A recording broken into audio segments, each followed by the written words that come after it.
Film का एक famous गीत नन्हे मुन्ने बच्चे तेरी मुट्ठी में क्या है मुझे मेरे बचपन के दिनों की याद दिलाता है।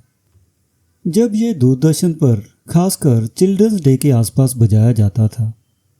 फिल्म में राज कपूर की स्पेशल अपीयरेंस है और आवारा का टाइटल सॉन्ग वाला बैकग्राउंड स्कोर इसे उनके सिनेमैटिक यूनिवर्स का हिस्सा बनाता है, जिसकी हमने पिछले वीडियोस में एंग्री यंग मैन की सीरीज में चर्चा की है।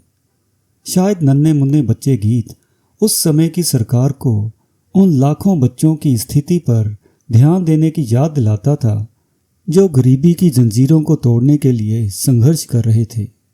अनफिल्टर टॉक के एक और एपिसोड में आपका स्वागत है, जहां हम ऐसी फिल्मों में गहराई तक जाते हैं जो न केवल मनोरंजन करती हैं बल्कि समाज के प्रति हमारे दृष्टिकोण को भी आकार देती हैं।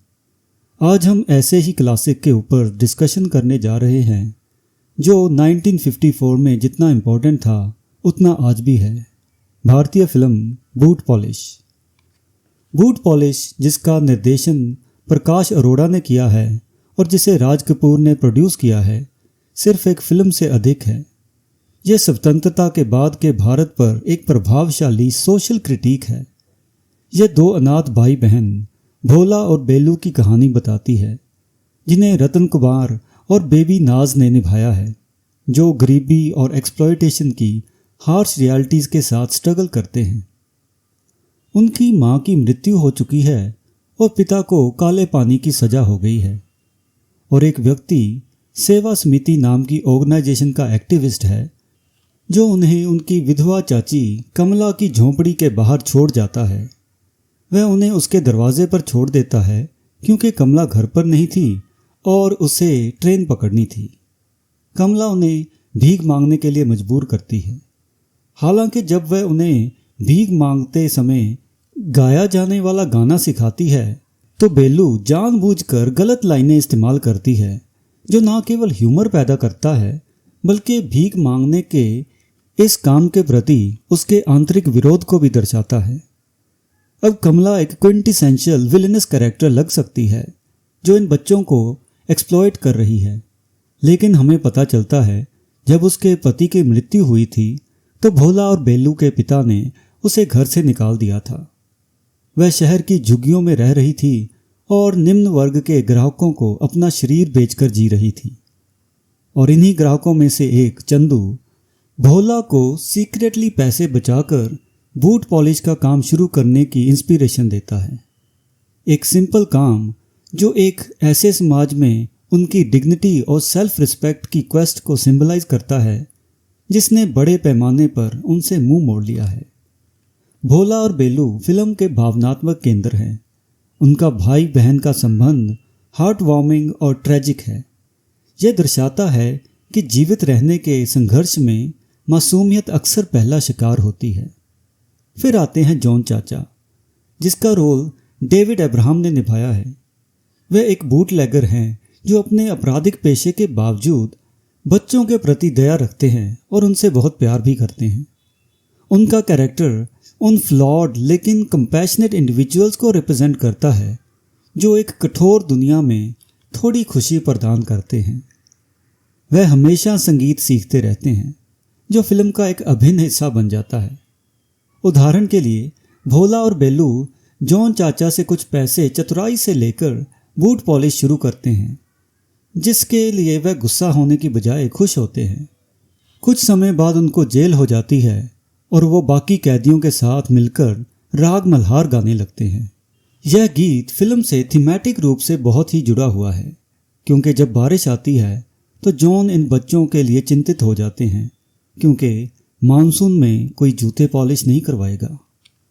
कल्पना कीजिए जब राज कपूर नरगिस के साथ अपना आइकॉनिक सीन प्यार हुआ इकरार हुआ गा रहे थे और उनके सिनेमैटिक यूनिवर्स के हिस्से भोला और बेलू उसी समय भूखमरी से गुजर रहे थे।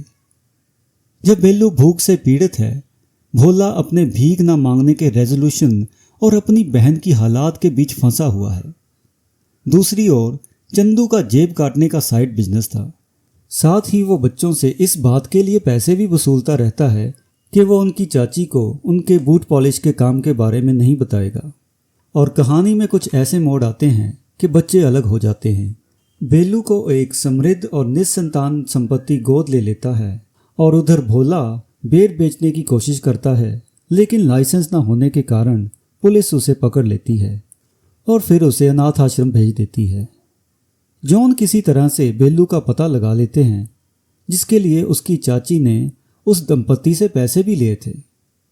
जॉन बच्चों को मिलाने का निश्चय कर लेते हैं। फिल्म में एक और गीत आता है, तुम्हारे हैं तुमसे दया मांगते हैं, जिसमें अनाथ बच्चे शहर की सड़कों पर लोगों से मदद मांगने के लिए एक किस्म की परेड कर रहे हैं। भोला की डिग्निटी उसे उस ग्रुप से भागने के लिए मजबूर कर देती है और उसी समय बेलू उसे पहचान लेती है और इस प्रकार वह फिर से मिल जाते हैं। ये कहा जा सकता है कि ये फिल्म सिस्टेमिक गरीबी के लिए एक सिंपलिस्टिक सलूशन प्रस्तुत करती है। यह सुझाव देती है कि केवल कड़ी मेहनत से ही सामाजिक बाधाओं को पार किया जा सकता है। यह दृष्टिकोण उन कॉम्प्लेक्स सोशल और इकोनॉमिक फैक्टर्स को नज़रअंदाज करता है जो लोगों को गरीबी के चक्कर में फंसाते हैं। लेकिन हमें राज कपूर की फिल्मोग्राफी को भी ध्यान में रखना चाहिए।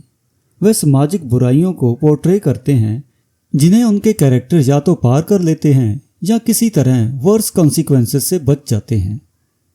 फिल्म में पहले से ही बच्चों को जबरन भीख मंगवाने और महिलाओं के वेश्यावृत्ति के शोषण के बारे में सामाजिक संदेश दिए जा चुके हैं। यदि किसी को सबक सीखना है तो ये काफ़ी है। मैसेज में अधिक कुछ और जोड़ना फिल्म को प्रोपेगेंडा या उपदेश देने वाला बनाने का जोखिम पैदा करेगा, जो एक ऐसे आर्ट के लिए अच्छे रिजल्ट नहीं लाता जो दर्शकों का मनोरंजन भी करना चाहता है। इस फिल्म को फिल्म फेयर की तरफ से बेस्ट फिल्म का अवार्ड मिला था और बाल कलाकार नाज को बेलू की भूमिका निभाने के लिए कैन्स फिल्म फेस्टिवल में स्पेशल मेंशन मिला था, जिससे भारतीय सिनेमा को इंटरनेशनल अटेंशन मिली थी। तो हम कह सकते हैं बूट पॉलिश सिर्फ एक फिल्म नहीं है, ये एक सोशल डॉक्यूमेंट है जो हाशिए पर रहने वालों के स्ट्रगल्स और एस्पिरेशन को पकड़ता है। इसका गरीबी का अनफिल्टर्ड पोर्ट्रेयल, पावरफुल परफॉर्मेंसेस और इवोकेटिव म्यूजिक इसे एक टाइमलेस क्रिएशन बनाते हैं।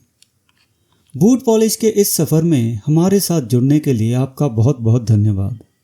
मुझे उम्मीद है कि इस डिस्कशन ने आपको इस क्लासिक को देखने या फिर से देखने और उन सोशल इश्यूज़ के बारे में गंभीरता से सोचने के लिए प्रेरित किया है जिन्हें यह फिल्म उजागर करती है। अगली बार तक के लिए अनफिल्टर टॉक से विदा ले रहे हैं। Stay informed, stay engaged, and as always keep the conversation unfiltered. And until next time, goodbye and thank you.